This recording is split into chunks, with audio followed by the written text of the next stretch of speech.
ഞങ്ങൾക്ക് ലഭിച്ചു. നോക്കണം, നിങ്ങൾ ഈ നാട്ടിൽ ചിന്തിക്കുന്നവരുണ്ടെങ്കിൽ, ഒരൽപ്പം മനുഷ്യത്വമുള്ളവരുണ്ടെങ്കിൽ ഞാൻ ഇനി പറയാൻ പോകുന്നത് കേൾക്കുക. കഴിഞ്ഞ വെള്ളിയാഴ്ച കൊച്ചിയിൽ ചെന്ന് ഹൈക്കോടതിയിലെ പ്രധാനപ്പെട്ട ഒരു അഭിഭാഷകനുമായി ഈ സമയം, ഏതാണ്ട് ഇതേ സമയം ഞങ്ങൾ ചർച്ച നടത്തിക്കൊണ്ടിരിക്കുകയാണ്.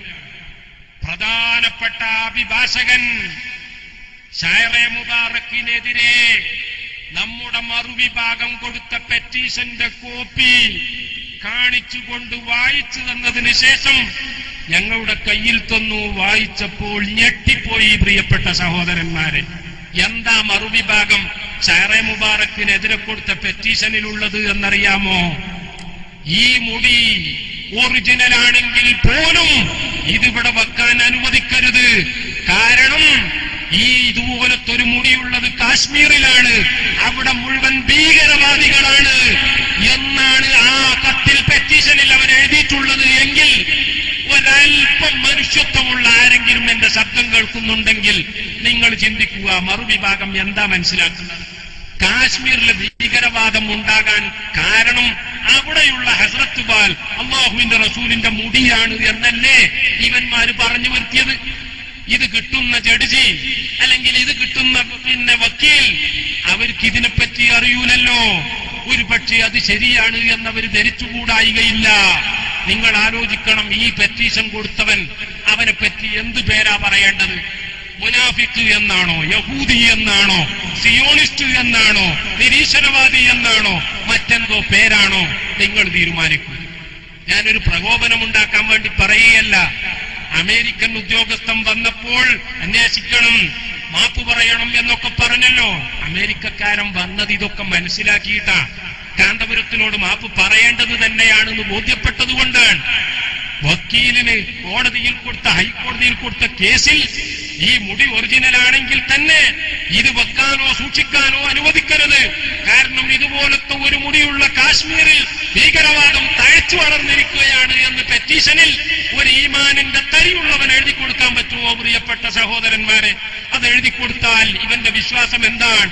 അല്ലാഹുവിന്റെ റസൂലിന്റെ ഒരു മുടിയുണ്ടായതുകൊണ്ട് യുദ്ധം വരെ വിജയിക്കാൻ കഴിഞ്ഞു എന്നാണ് സ്വഹാബാക്കളുടെ വിശ്വാസമെങ്കിൽ ഉമ്മഹാത്തുൽ മുഅ്മിനീങ്ങൾ ആ മുടി സൂക്ഷിച്ചുകൊണ്ട് തങ്ങളുടെ ഭൗതികവും അഭൗതികവുമായ മുഴുവൻ പ്രശ്നങ്ങൾക്കും പരിഹാരമാണത് എന്ന് കരുതിയിരുന്നു എങ്കിൽ അഹ്മദ് ഇബ്നു ഹംബൽ റളിയല്ലാഹു അൻഹുവിനെ പോലെയുള്ള മഹാന്മാർ മുഴുവൻ അവരുടെ കുട്ടികൾക്കും മക്കൾക്കും മുഹിബ്ബീങ്ങൾക്കുമൊക്കെ ഇതിട്ട വെള്ളം കൊടുത്തിരുന്നു എങ്കിൽ അത് തങ്ങളുടെ ഇഹപര വിജയത്തിന്റെ അടിസ്ഥാനമാണ് എന്നാണ് മനസ്സിലാക്കിയിരുന്നെങ്കിൽ മറുവിഭാഗം മനസ്സിലാക്കിയത് ഈ മുടി ഭീകരവാദത്തിലേക്ക് നമ്മെ എത്തിക്കും എന്നാണ്.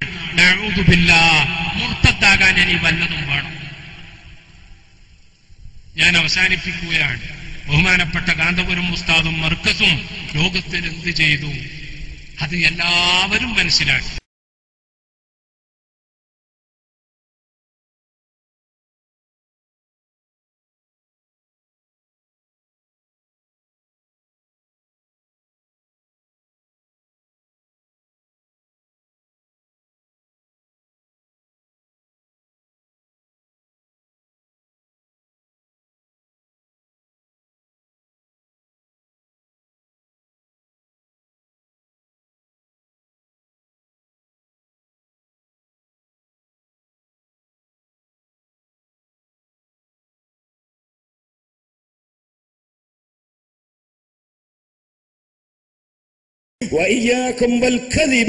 നിങ്ങൾ കള്ളം പറയരുത്.